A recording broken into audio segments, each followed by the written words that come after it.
And I just want the tones of it, and then I'll come back and speak a little more after it. Huh? I'm not starting with it.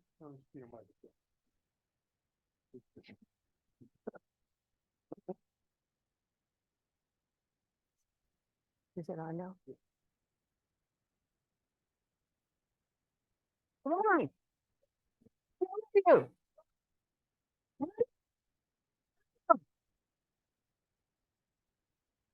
It's kind of significant to me because for most of this year of 2023, when people asked me how I was, the best I could say was I'm surviving. Lately, it's getting close to being able to say good. Is that true for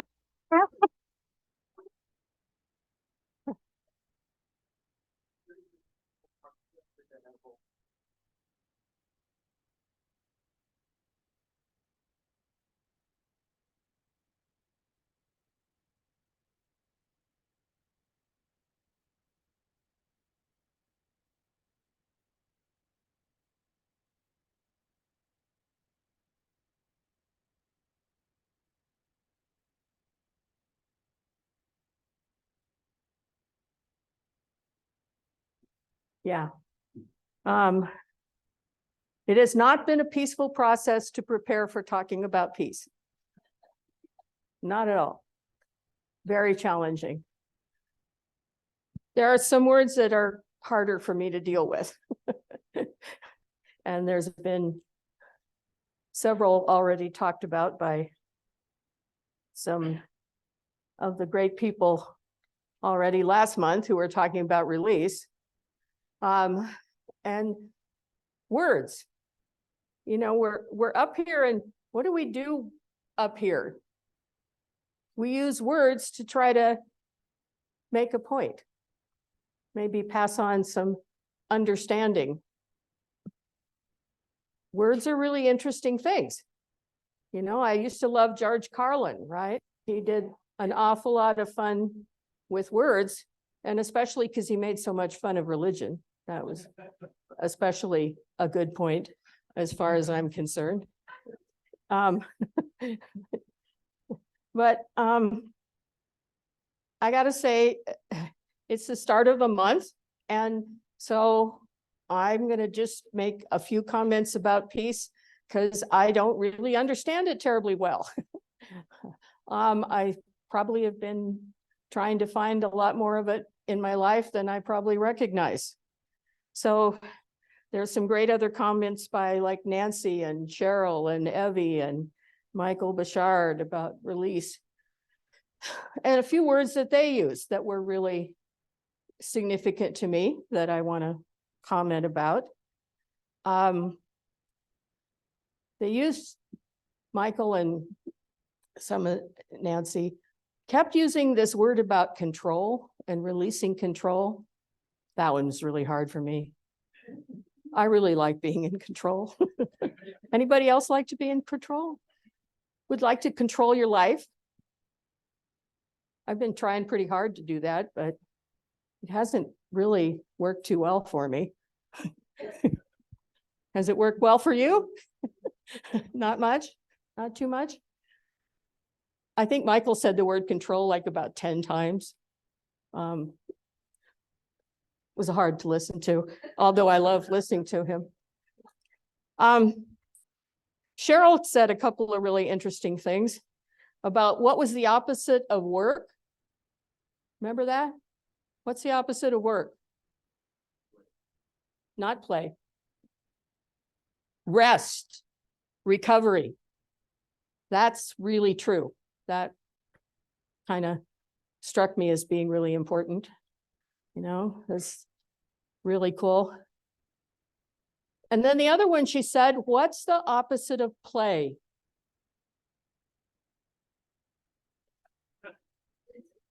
Could be rest.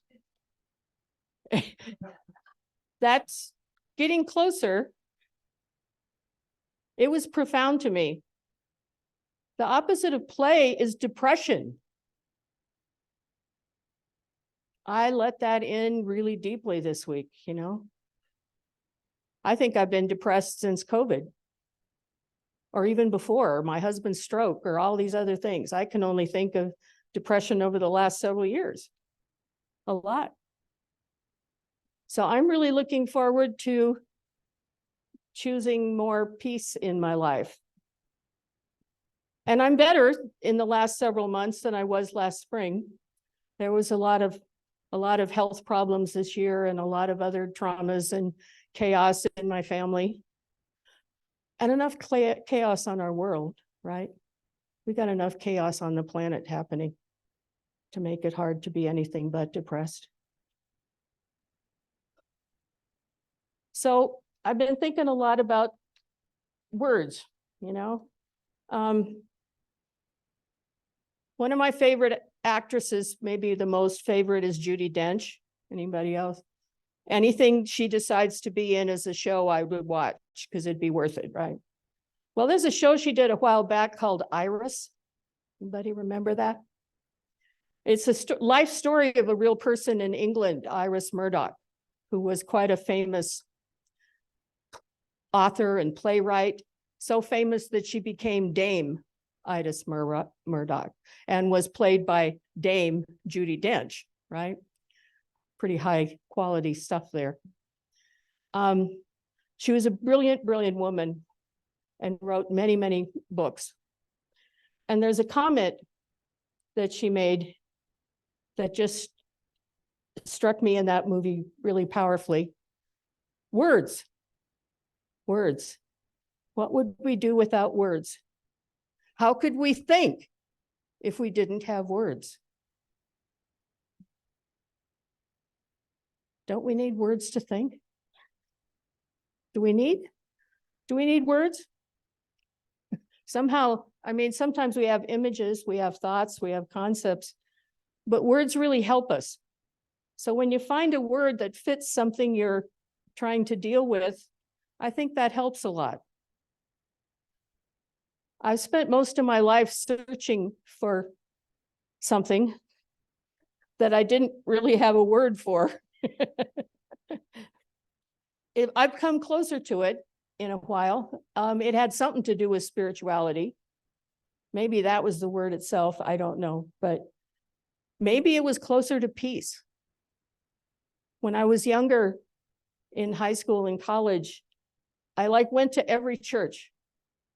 I went to go listen to people, teachers, spiritual teachers, Muktananda, Yogananda, all sorts of people, Eastern teachers as well as Western teachers. I went to Catholic church because I love the drama, right? It was, there was all sorts of more drama than in the Christian churches, much more entertaining. And it smelled better with the incense. So, you got to find entertainment where you found it. And, that was always entertainment for me. The other sad thing about the movie Iris, which is really beautiful, though, is that she ends up with dementia. And it shows her going through the stages of dementia. It's from a book written by her husband about living with her as she slowly loses her words, which to her are precious. She loses, in a sense, her ability to think. That was really significant to me to think about that. It's also significant because I had a TIA last spring. If you know what that is and you're a nurse or whatever, it's a temporary ischemic attack. I had a stroke. But because it was a TIA, it means it cleared in 24 hours. But it was a very powerful experience to me. It happened while I was riding in a car, in the backseat of a car, coming from Spokane, driving down the mountain in Montana. I'm talking, I'm having a conversation, and all of a sudden, my words don't come out, and I can't feel my body, and I can't understand, and I can't move. And my friend, who happens to be an ICU nurse, among other things, and a combat medic, turns around, Valann, what's happening? And I couldn't move. And I could indicate in some sense that I recognized what was happening, but I couldn't do anything about it. It was a very, very interesting feeling. Somehow I knew I was safe, that the people I was with would take care of me. And so I just kind of stayed in it. Now, I've been in some interesting other states of consciousness before, honestly, you know. Yeah, yeah, you know, but this was not like any mushrooms I'd ever had. This was not like any other marijuana. I smoked opium once just to check it out, but I also have been in very ecstatic states when I've been in meditation in the ashram. And this was actually way closer to that than anything else that I can imagine. What it was empty. Empty.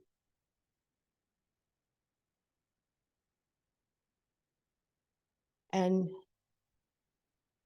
I managed to just stay with it. And my friends took care of me and got me to some place where they could check out. I couldn't really move or talk or anything. I just hung out in that empty space. And that was very strange. But when they got us stopped, and because she has all those kind of things, my friend took my blood pressure and checked my my blood sugar, and it was fine, but my blood pressure was lower than it had ever been in my life. It was like 80/50. And I was like, but I was still alive and all. So I just kept breathing. And somehow I just stayed in that space, and it was empty. It was kind of, I don't know, in retrospect, it was kind of Buddhist, kind of Buddhist emptiness, kind of. And in retrospect, it was incredibly peaceful. It was amazing when I think back on that and compare that to other things that have happened to me. In about an hour, I could kind of talk again. And in another couple hours, I finally was able to shakily walk and manage to go to the bathroom. So at a rest stop in the middle of the mountains. And over the course of the rest of the afternoon, we got back to town. And after a few hours, I could talk enough when they asked me if they wanted to take me to the emergency room. And I said, no, I don't want to go there. I don't like emergency rooms. The statistics are something like 50% of people that go into emergency rooms die. I don't want to go there. Okay, that's almost a joke, but it's true. Most people that are in terrible shape go to an emergency room and they're gone. Anyway, I didn't go to the emergency room, but I went home and I was just very quiet with myself for a long time. A couple weeks, actually. And that was a Sunday night. And Monday morning, I actually went to I called my doctor, and she said, get in here. Was really grumpy at me for not going to the emergency room, but I told her, I'm not usually somebody who follows other people's rules very well. Anyway, over the course of the next 2 weeks, she had me do all the tests that they do in the emergency room, right? And check all these things. And they were all fine. So she finally could technically diagnose me as a TIA.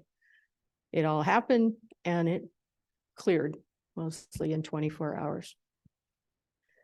But it's been a real reset in my life since last April, right?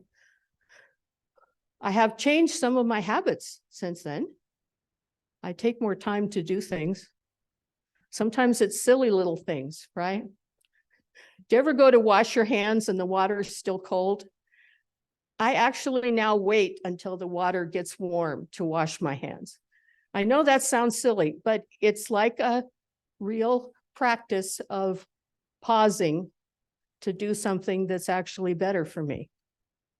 And I try to think about that in other ways. I hope that makes sense. Just doesn't sound silly, but it's little things that I have learned to kind of put into my life to make it different. But it's been a very interesting year. In retrospect, it's really been kind of a reset. Remember back when we had to work with our own computers and there was this thing you had to do every once in a while where you hit some kind of reset button and it rearranged all the data in there and put it in more efficiently. I can't even remember what the name of that was, but it was an official thing you always did on your computer to kind of clean it up. Well, that's kind of what happened in my brain, I guess. You know, I rearranged some of my priorities. I rearranged some of my habits. And it's been very helpful. The only thing I can say is that I didn't get scared. And I didn't panic the whole day. Because this feeling of that was, like I said, kind of close to emptiness. I also have been in a samadhi tank, a sensory deprivation tank. You know what that is? When it's the temperature of your body and you're floating. I was in that in India and I loved it. I loved the darkness and the stillness and whatever. That's the other thing I can kind of compare it to. But it's been a way to draw me way more into myself. And I've come a lot more out of the depression since then. So, in kind of climbing out of that. Yeah. So, the words that I have tried to find most of my life have something to do with that state. How it felt to be absolutely still. And I couldn't control anything. There was absolutely no control. Talk about what would normally make me really angry. There was no control. I think control for me is the opposite of peace. I'm hoping while I say a few more comments that you think about what is peace for you and what's the opposite of it. What are the things that get in the way of it?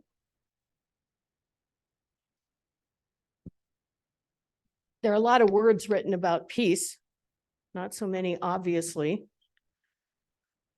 in the last few talks, I guess, but all over, and that peace is supposed to be part of Christmas, right? Well, for a lot of people, Christmas is not at all a peaceful event. It's a chaotic, frustrating, and sometimes a very lonely event for a lot of people. So I think we all need each other to kind of help getting through this time. And the other concept of peace is obviously very big in terms of the world, in terms of peace being the opposite of war. I don't know. War is about control too, isn't it? About controlling resources and controlling people and all of that. I have a cool little book that I got from Janine about prayers from different religious traditions. I wanted to read a prayer from Islam. In the name of Allah, the Beneficent, the Merciful, praise be to the Lord of the universe who has created us and made us into tribes and nations so that we may know each other not that we may despise each other. Does that sound like our traditional view of Islam? If the enemy incline towards peace, do thou also incline towards peace, and trust in God. And of the servants of God, most gracious are those who walk on the earth in humility. And when we address them, we say peace. Have you heard the traditional greeting from Islam? Assalamu alaikum. You've heard it on TV these days once in a while. Assalamu alaikum, peace be unto you. And the response of that is salam alaikum, and also to you. Sometimes we've learned to say namaste and other kind of traditions. I don't know if anybody wants to say it with me, but assalamu alaikum. Salam alaikum. I think it's important to me. It's honoring different ways of thinking. Another part of Muhammad's prayer. Oh God, you are the original source of peace. From you, all is peace, and to you returns all peace. So make us live with peace, and let us enter paradise, the house of peace. There's also a lot of other teachers that have spoken about peace, right?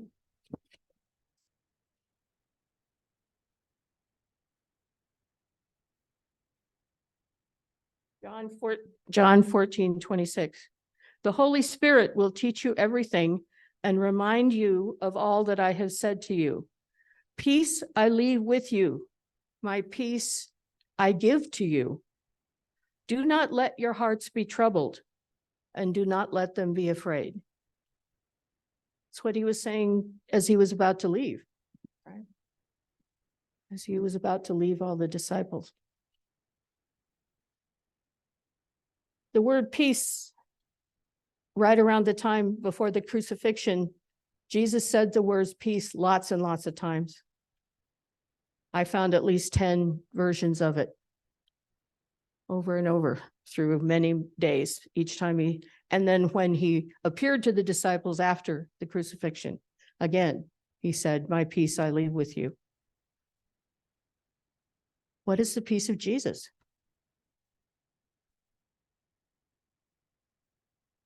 Do we understand that? I've heard this word since I was little, the peace that passeth understanding. Well, that just makes me grumpy because I don't have peace about anything unless I understand it. I don't know about you, but I'm really big on being able to understand stuff. So that, yeah, that's me, but anyway, that just makes me grumpy. But he kept saying peace lots and lots of times, lots and lots of times. And I was reading it in the Urantia book, by the way. I find that much more expansive than reading it in other forms in King James. I don't know. I think the Urantia book is kind of daunting, by the way. But this whole section of the Urantia book is just about the life of Jesus in detail, every single year of his life, over and over, talking about all the different things he did and all the places he went and all the disciples. And it explains a lot about the Jewish traditions and the Jewish holidays. And some of the things most interesting to me are when he talks about different disciples, it comments on why they couldn't understand what he said because they were either very selfish or waiting for him to become the Redeemer, the Messiah of fighting the Romans.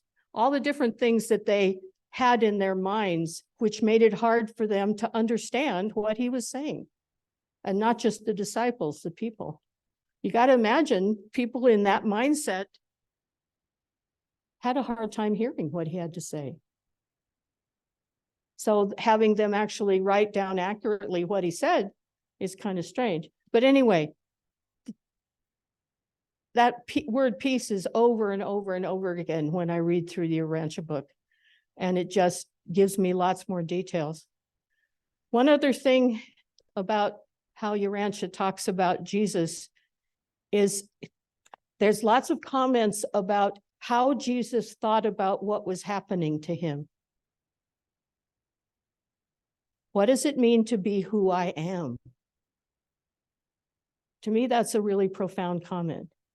What does it mean to be what's expected of me or what I think I'm supposed to become? What does it mean to become my potential? That's very interesting to me.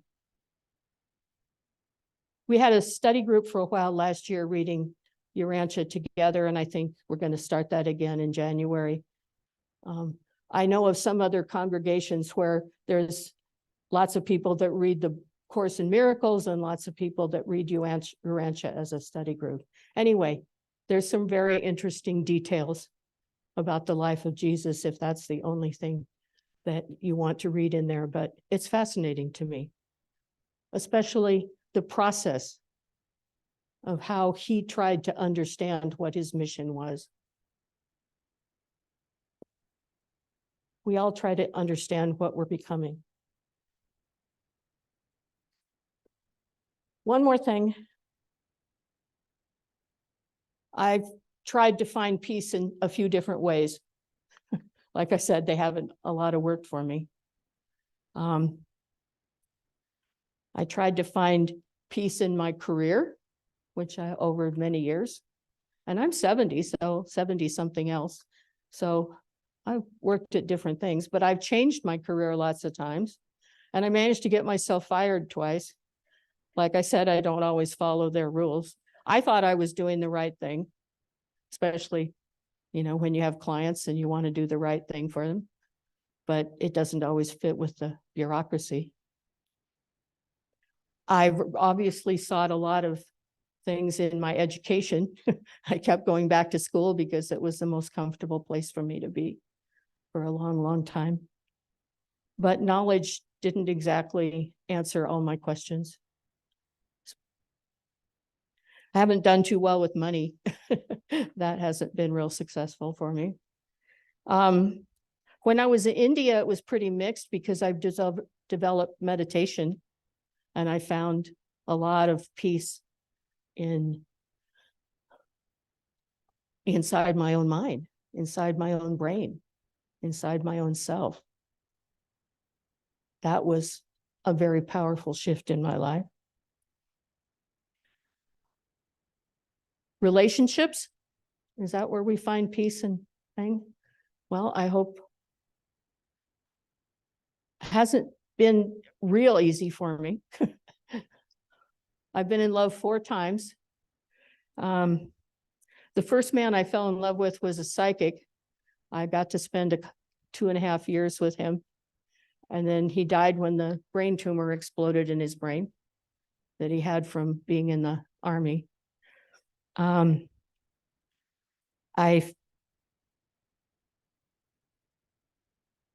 fell in love with a woman who was also a psychic. And I got to spend 1.5 years with her. And then she died from a tumor on her spine that she got in the Army. A little bit too much pattern there. There's another man I fell in love with, and I've got to spend a lot of years with him, but it's changed a lot since he had the stroke. And there was another woman that I fell in love with, and she's in the Alzheimer's care unit. So it actually hasn't worked out to be any real long-time successes in that level either. But it's been a challenge. I don't regret any of those. I certainly also don't regret having 2 children. Now that hasn't been peaceful, but it's been complicated and wonderful, right? And trying to keep track of them and help them to end up becoming healthy adults, or at least reasonably healthy adults. That's actually been definitely worth my time. And I have to think, perhaps the pattern of those things that weren't very peaceful is, again, I didn't have any control. No matter what. Do you have control over your children? Yeah, I think not. Your relationships? Maybe you have some control over your career, but it's a challenge to get to that. In any case, if it's okay, I'd like to do a little meditation here for a few minutes. And I'm going to invite you mostly to think about some of the words that relate to peace for you. I think sometimes when we have a lot of anxiety about something and we find actually a word that helps us define it, it kind of focuses our attention again. Now, if peace is the right word for you, but what are the other words that maybe mean more to you than peace? And then if you want to think about it for a couple minutes, do you have an opposite to that? So I'm going to ask Jeff to just play a little nice music for about 3 or 4 minutes and just invite you to choose peace, to choose to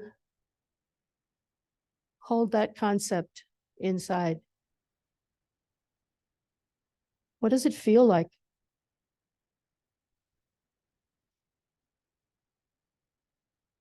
What does it feel like?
Ask yourself what kind of message. Ask yourself what kind of message you'd like to take with you after this.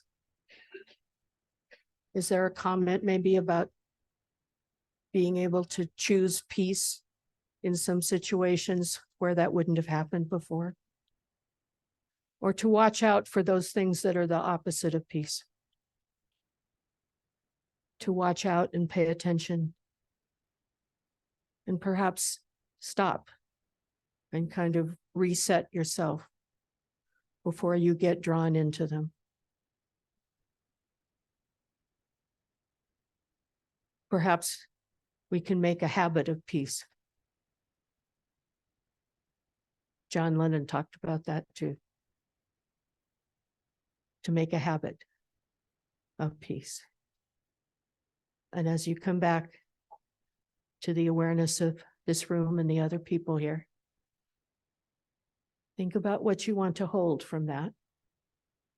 Messages from your higher self, or whatever you call your angels or your guides or your wisdom, or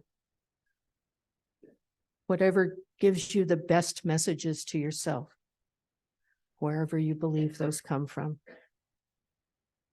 Anyway, I wish I could say, I leave you my peace, but that's a mixed blessing. So you will find your own sense of peace.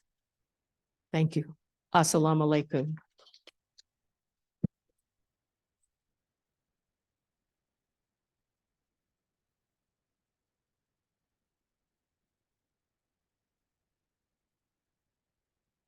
So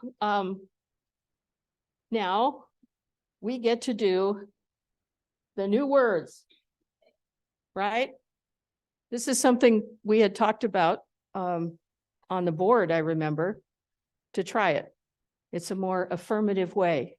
So if you'd like to come, stand, we can say the prayer for protection and to sing our closing song.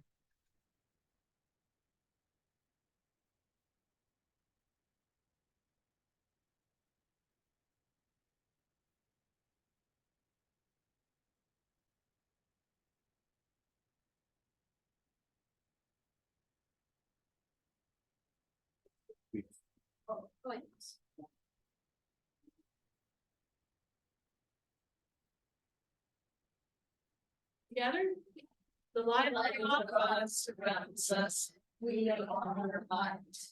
The love of God enfolds us. We are love. The power of God protects us. We are power.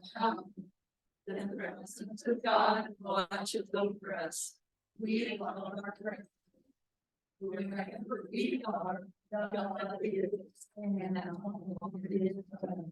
we are one.